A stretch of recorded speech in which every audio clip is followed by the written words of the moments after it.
In this video, I'm going to share with you my top 10 tips to support teachers with hybrid learning. If you don't know who I am, my name is Tom Blakemore and I'm a teacher here in Dubai. I've been doing hybrid or blended learning since the start of the academic year in September 2020.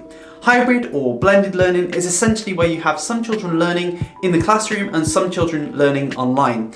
It can be quite challenging, there is no lie about that. However, hopefully some of these tips can make it a little bit easier. Tip number one, develop a tech base. What I mean by this is make sure you have something like Google Classroom or Seesaw set up.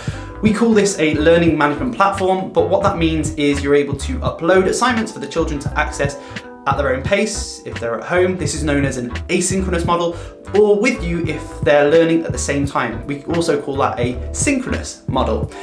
I really advise making sure you take full advantage of asynchronous learning, making sure that the children's work is uploaded onto the learning management platforms. That's going to really increase and maximize the effectiveness of your synchronous learning time when the children are with you.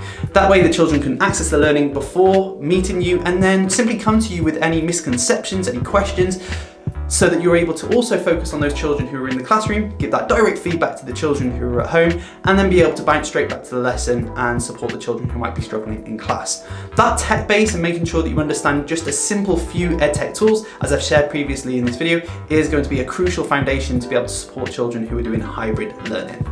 Tip number two is easy for this one to come across as a little bit patronizing, but make sure that you understand the basics of the technology that you're sharing with the children. I can guarantee that children, both in the classroom and at home, will be a little bit unsure of the technology, especially if they're my year group 7 to 8 year olds who are accessing the technology for the first time. It can be a little bit daunting to see what certain things are, although there will be children, I promise you, in your class who teach you things. It's always scary, but just make sure that you have mastered the basics of the technology that you're sharing. Because there are so many different edtech tools available, it's often easy to become overwhelmed as a teacher.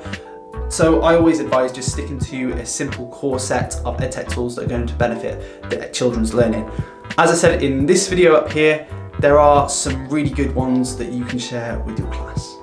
Tip number three, I actually think is probably the most important tip on this list. Please make sure you set up time for the children who are in class and at home to interact. It's going to both support the children who are in class and at home and their well-being. So this could be setting up the chat tools through Gmail. It could be just giving children the chance to talk in breakout rooms on Zoom. There's a range of different ways that you can now do this, but it's really beneficial for children's well-being to just simply be able to interact. You can add some structure to it through games, or you can just simply allow the children to have that free time and talk as they would during a break time or recess for my American viewers.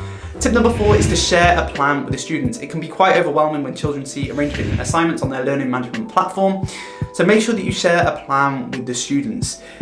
I personally find it really beneficial to just have one simple plan that didn't change week by week. Of course, there are some adaptations on some weeks, but making sure that English and maths are all in the same place so that the children know when and how they can set up to be able to speak to you about that learning.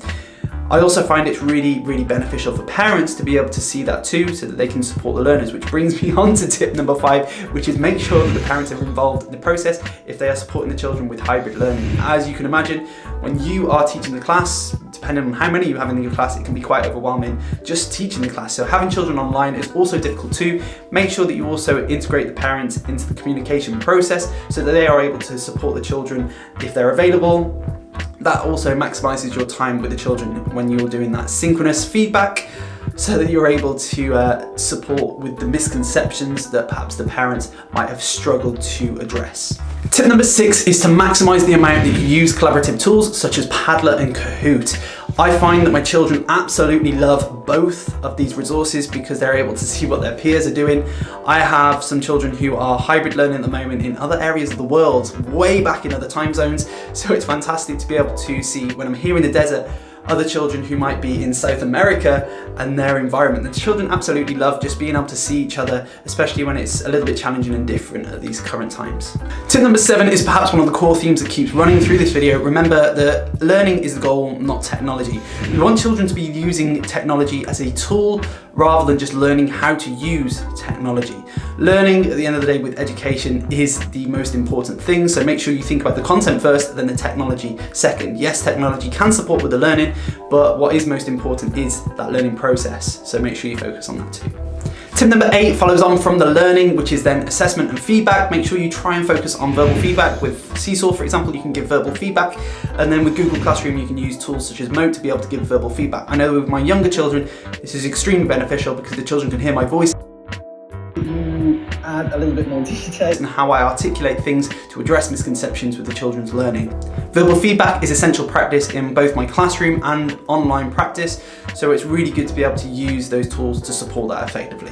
Tip 9 then, it comes directly on from that, and that is to set time for marking, because you have a lot going on in the classroom on a regular basis anyway. All of a sudden, since September 2020, for me anyway, you've then got children who are also learning at home. It's almost like this second job, and it's quite easy to forget to mark certain things. So I find it really beneficial for myself to have some time set aside at the end of the day to make sure that I give that verbal feedback to the children and be able to return the assignments for the children to be able to do something with it, whatever that target might be. Tip number 10 is not really a tip, it's just essential hybrid learning life advice. Be kind to yourself. Hybrid learning is exhausting. Teaching normally in the classroom is exhausting, so hybrid learning when you have children in the classroom and then children online too is even more so. So make sure you talk to your colleagues if you're struggling with your own well-being, but also if you're just struggling with edtech tips and stuff like that, because they'll be able to support you with those things. Also, the comment section is always available, and I'm really quick to get back to those comments. If you're struggling with things, please make sure you use it. I really do hope that you found this video useful. If you have, feel free to like it, that really supports the channel. And if you are new around here, subscribing to the channel is free, but also you're able to see some of my other content too by clicking into my channel. I really do hope I will see you in the next one, where we'll be talking about something educationally related. Until then, I'm out.